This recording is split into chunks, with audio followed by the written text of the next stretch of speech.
कर रहे हैं, जहां देश के प्रधानमंत्री अपने संबोधन में कुछ बातें कह रहे हैं।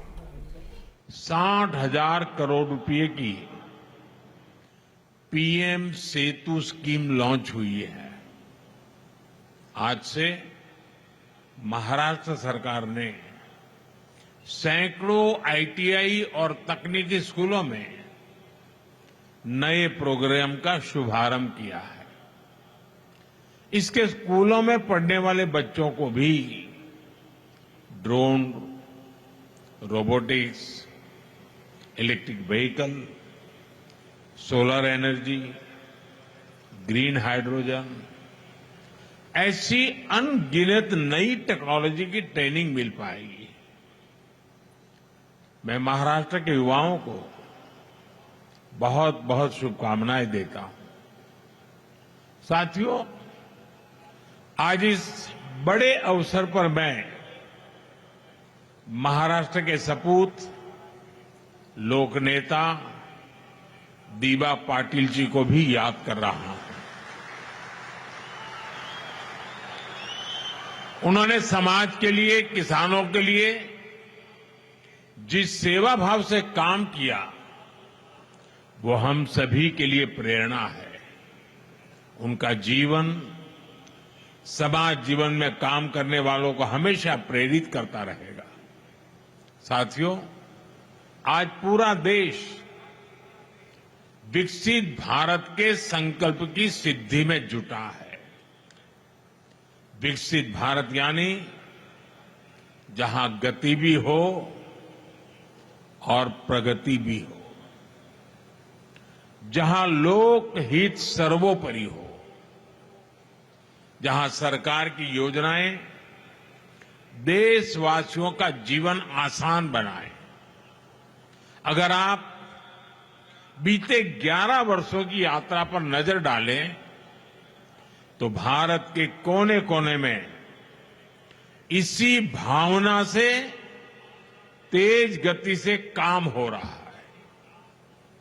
जब Vande Bharat semi high speed ट्रेनें पटरियां पर दौड़ती है, जब बुलेट ट्रेन का काम रफ्तार पकड़ता है, जब चौड़े हाईवे और एक्सप्रेसवे नए शहरों को जोड़ते हैं, जब पहाड़ों को चीरकर लंबी टनल्स बनती हैं, जब लंबे और ऊंचे सी बीच समंदर के दो किनारों को जोड़ते हैं, तब भारत की गति भी दिखाई देती है और भारत की प्रगति भी दिखाई देती है।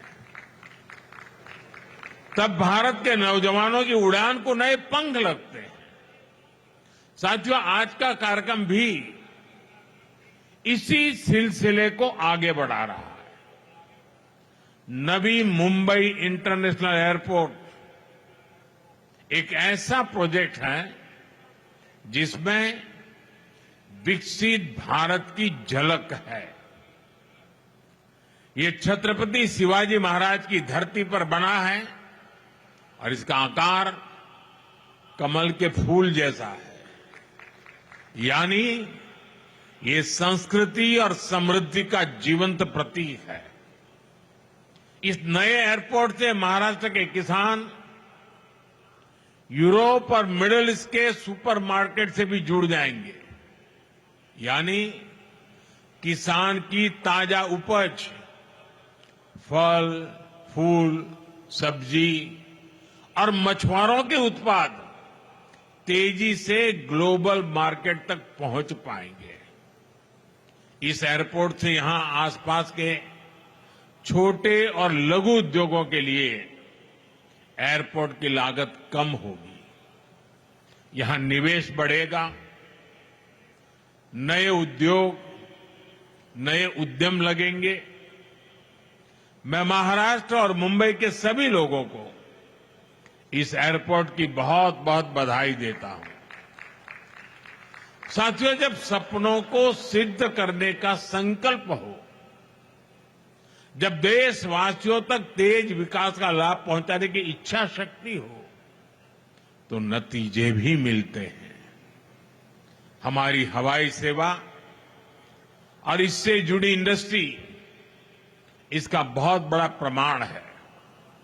आपको याद होगा 2014 में जब देश ने मुझे अवसर दिया तो मैंने कहा था कि मेरा सपना है कि हवाई चप्पल पहनने वाला भी हवाई सफर कर सके।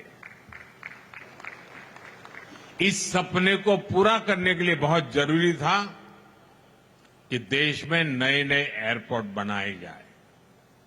हमारी सरकार ने इस मिशन पर गंभीरता से काम शुरू किया। बीते 11 साल में देश में एक के बाद एक नए एयरपोर्ट बनते चले गए। साल 2014 में हमारे देश में सिर्फ 74 एयरपोर्ट थे। आज भारत में एयरपोर्ट की संख्या 160 को पार कर गई है। साथियों, जब देश के छोटे छोटे शहरों में एयरपोर्ट बनते हैं तो वहां के लोगों को हवाई सफर के लिए विकल्प मिलने लगता है और इसमें भी पैसे की मुश्किल कम करने के लिए हमने उड़ान योजना शुरू की ताकि सस्ते में लोगों को हवाई जहाज का टिकट मिल पाए। उड़ान योजना की वजह से बीते दशक में लाखों लोगों ने पहली बार हवाई सफर किया है, अपना सपना पूरा किया है। साथियों, नए एयरपोर्ट बनने और उड़ान योजना से लोगों को तो सुविधा मिली है और साथ ही भारत दुनिया का तीसरा बड़ा डोमेस्टिक एविएशन मार्केट भी बना है। अब तो हमारी एयरलाइंस जहां भक्ति है हर शब्द में, कथाओं में छुपे हैं दिव्य रहस्य और ज्योतिष देता है जीवन को दिशा। धर्म से जुड़ी हर बातों को जानने के लिए हमारे चैनल स्तुति को सब्सक्राइब करें। चैनल पर जाने के लिए इस लिंक पर क्लिक करें।